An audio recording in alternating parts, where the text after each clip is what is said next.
Hello दोस्तों, पिछले भाग में आपने सुना था कैसे दादाजी और उनके दोस्त रघुनंदन उस शमशान घाट के पास बरगद के पेड़ के नीचे डर और सदमे में खड़े हैं और रामकिशन का बदला हुआ रूप उनके सामने है। आज जानेंगे कि उनके साथ आगे क्या हुआ और कैसे गांव वाले भी इस खौफनाक घटना से कांप उठे।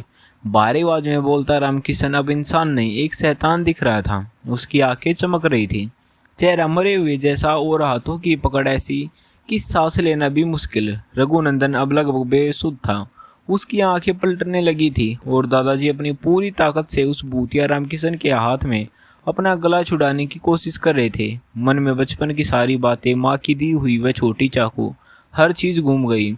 इधर अंधेरे में पत्तियों की सरसराहट और दूर से आती प्रेत जैसी सी अब जैसे पूरी दुनिया शमशान में सिमट गई थी। एक पल में मुरलीधर को याद आया, माँ ने कैसे कहा था, बेटा जब भी डर से सामना हो तो राम का नाम लेना, कोई बुरी शक्ति कुछ नहीं कर पाएगी। दादाजी ने कांपते होठों से बुदबुदाया, राम राम राम। तभी उन्होंने जेब में रखा चाकू निकालकर उस हैवान के हाथ पर वार कर दिया, लेकिन खून नहीं, खून की एक बूंद तक नहीं निकली। हाथ नरम नहीं, लोहे जैसे सख्त, चाकू भी टूट गया।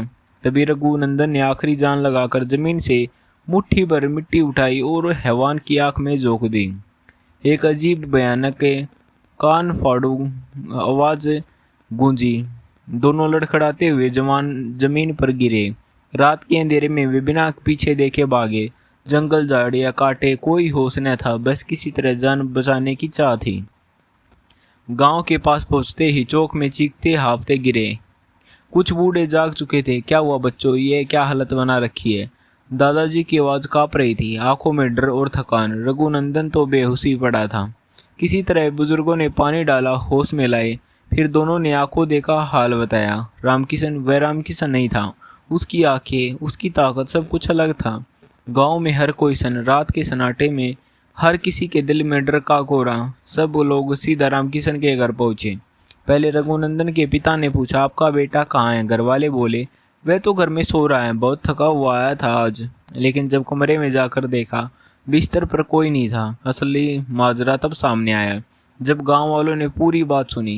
क्या वह आत्मा थी या उसका भूत? बड़ों ने फैसला किया, सुबह होते ही गांव के सभी लोग शमशान घाट जाएंगे, कहीं उसे कुछ हो न गया हो। सुबह की पहली धूप के साथ पूरा गांव शमशान की घाट की ओर निकल पड़ा।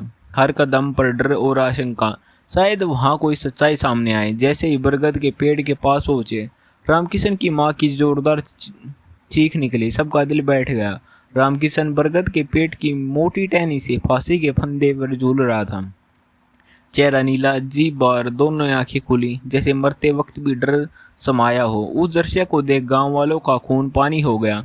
कुछ चिल्लाने लगे, कुछ जमीन पर गिर पड़े और उसकी मां का तो रो रो कर बुरा हाल हो गया था। किसी ने तुरंत दौड़कर पंचायत को खबर दी।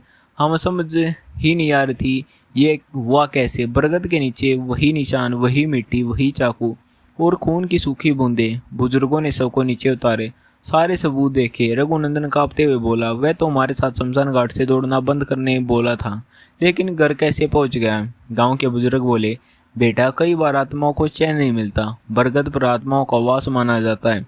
कहो न, क्या तुमने उस रात रामकिशन को सच में देखा था या उसकी छाया थी? वह दादाजी की आंखें नम थी। जो हमारे साथ था वह रामकिशन की देह में कुछ और था, वह वो नहीं था। बुजुर्गों ने चुपचाप आंखें झुका ली। इस बरगद के पेड़ पर रहने पर पहले भी कई रहस्यमयी घटनाएं हो चुकी हैं। कभी किसी गोलू की नींद में मौत, कभी बछड़े का लटकता शरीर। गांव में एक कहानी पहली बार नहीं हुई। उस दिन से गांव वालों ने तय कर लिया, अब रात को कोई उस रास्ते पर कभी नहीं जाएगा और न उस शमशान के पास अकेला कोई जाएगा। गांव में हर घर में डर का माहौल। बच्चों में रात में बाहर निकलने पर सख्त मनाही कर दी गई थी। महिलाएं तुलसी के पौधे में दीपक जला घर घर हनुमान चालीसा का पाठ करने लगी। रामकिशन की माँ तो हर समय दरवाजे पर आँख टिकाए बैठी थी, मेरा बेटा एक बार लौटा है। दादाजी और रघुनंदन को कई हफ्तों तक नींद नहीं आई। हर रोज रात में खिड़की से देखते, कहीं वही छाया फिर न लौट आए। हर आठ, हर परछाई उनके भीतर डर भर देती। कहते हैं कुछ लोग मरते नहीं, उनका दर्द, उनकी ये दहशत उस बरगद के नीचे हर रात बसी रहती।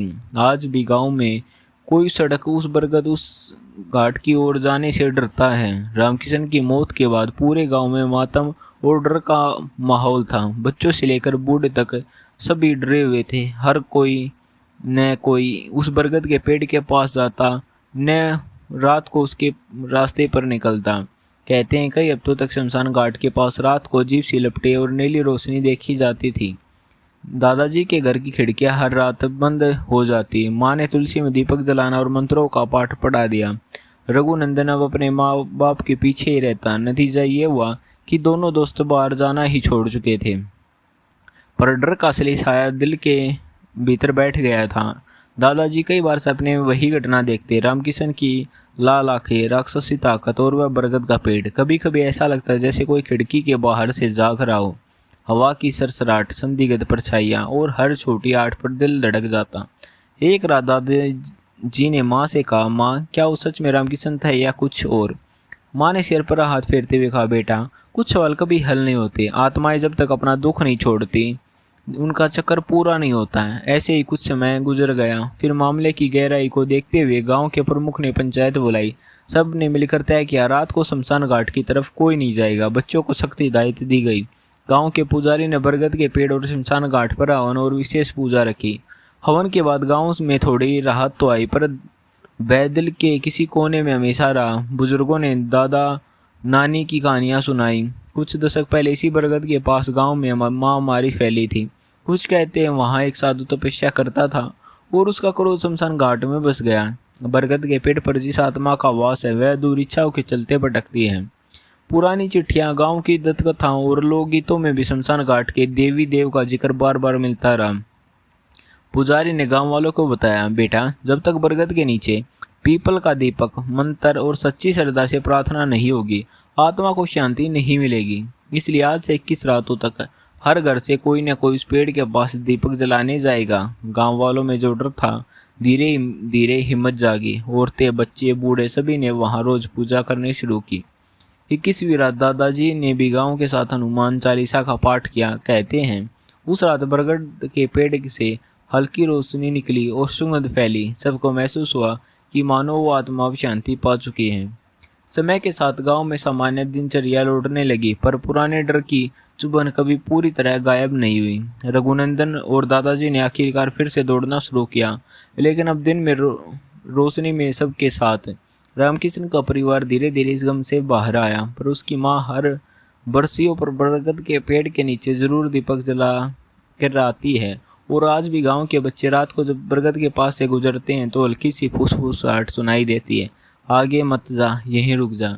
दादाजी ने अपने पोते पोतियों को एक किस्सा बार बार सुनाया और हमेशा आखिर में यही कहते हैं, डर से भागो मत, उसका सामना करो, लेकिन समय, जगह और पुराने रहस्यों का आदर करना मत भूलना। तो दोस्तों, ये थी मेरे दादाजी की सच्ची कहानी। क्या आप मानते हैं कि कुछ जगह पर आत्माओं की छाया सच में बसी होती है? क्या गाँव की कहानी सिर्फ डर और अंधविश्वास है या उनमें कोई अनकही सच्चाई छिपी है? अपने विचार कमेंट में ज़रूर बताएं। अगर आपको कहानी अच्छी लगी हो तो हमारी वीडियो को लाइक करें और कमेंट करें और चैनल को सब्सक्राइब जरूर करें।